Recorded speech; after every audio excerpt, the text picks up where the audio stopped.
Hello, bienvenue sur C0. Beaucoup se posent une question, qui va être l'Ethereum Killer? Mais la question qu'on peut se poser surtout c'est, va-t-il y avoir un Ethereum Killer?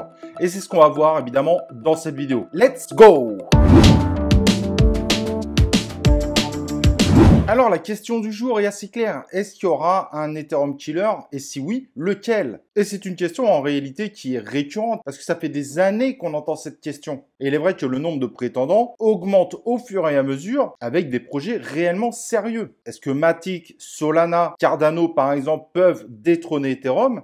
Il y en a qui pensent que oui, surtout pour Solana et Cardano. En revanche, côté Polygon, ça va être un peu plus compliqué parce que Polygon est un gros complément d'Ethereum. Et d'ailleurs, ils sont en train d'essayer de se renouveler parce que la sortie d'Ethereum 2 pourrait leur faire très mal. Quand on voit Solana, c'est vrai qu'on l'avait présenté dans le passé, on est ravi des résultats. Il a bien confirmé ce qu'on pensait de lui, son écosystème grossit et il semble être un vrai prétendant à cela, surtout pour la partie NFT qui est de plus en plus populaire. En tout cas, à l'heure actuelle, ça semble être un prétendant plutôt sérieux. Côté Cardano, il est encore un peu tôt pour le dire. C'est une excellente blockchain, mais son écosystème n'est pas encore réellement développé. On avait fait une vidéo d'ailleurs dernièrement là-dessus, avec l'arrivée des smart contracts. Bien qu'il est impressionnant au niveau des résultats, il faudra voir à la suite ce que ça peut donner. Il est peut-être encore un peu trop tôt pour le dire, mais il y a beaucoup de gens qui croient énormément en Cardano. Et c'est vrai qu'à l'heure actuelle, un écosystème fort au niveau de la DeFi sera également très intéressant. Évidemment, dans les concurrents, on est obligé de parler de la Binance Smart Chain, qui est le réseau probablement le plus utilisé aujourd'hui dans le monde des particuliers. Les frais sont pas chers, énormément de tokens sortent dessus. Maintenant, la question que nous, on se pose, c'est est-ce que la Binance Smart Chain ne doit pas évoluer techniquement? Parce qu'évidemment, si aujourd'hui, elle a des atouts qui sont indéniables, dans quelques années, ça pourrait être discutable. Pour la KCC, la KuCoin Community Chain, l'écosystème est bien développé, mais nous, de notre côté, on y croit assez peu parce qu'elle a quand même copié considérablement la BSC et aujourd'hui, on voit bien qu'elle a du mal à se déployer.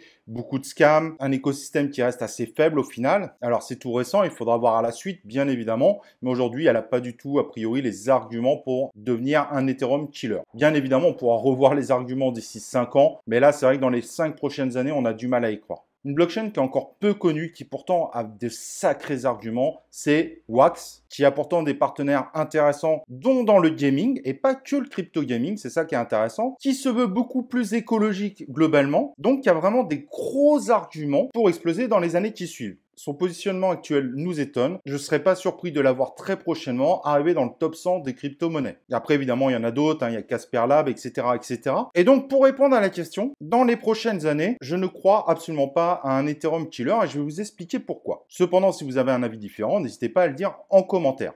Clairement, Ethereum est un écosystème solide, reconnu, et malgré des frais de transaction complètement exorbitants, qui montrent à quel point il y a une confiance derrière lui. Et j'irai même plus loin que ça, j'ai même l'impression qu'Ethereum devient tout simplement une valeur refuge, au même titre qu'un Bitcoin. Et c'est ça qui est vraiment très intéressant. Il a énormément d'holders, il continue à monter. On pense même maintenant que parfois c'est lui qui pousse le marché vers le haut. Bref, Ethereum n'est pas juste un écosystème de la DeFi, de la NFT, mais il a également cet aspect valeur refuge que les autres blockchains n'ont pas. Et ça, c'est très important. Bien que les autres blockchains qu'on a cités, on a d'excellents projets, soyons clairs, ce sont de très bonnes choses. L'Ethereum, malgré toutes les difficultés qu'il a, des frais complètement exorbitants, une très mauvaise scalabilité, etc., etc.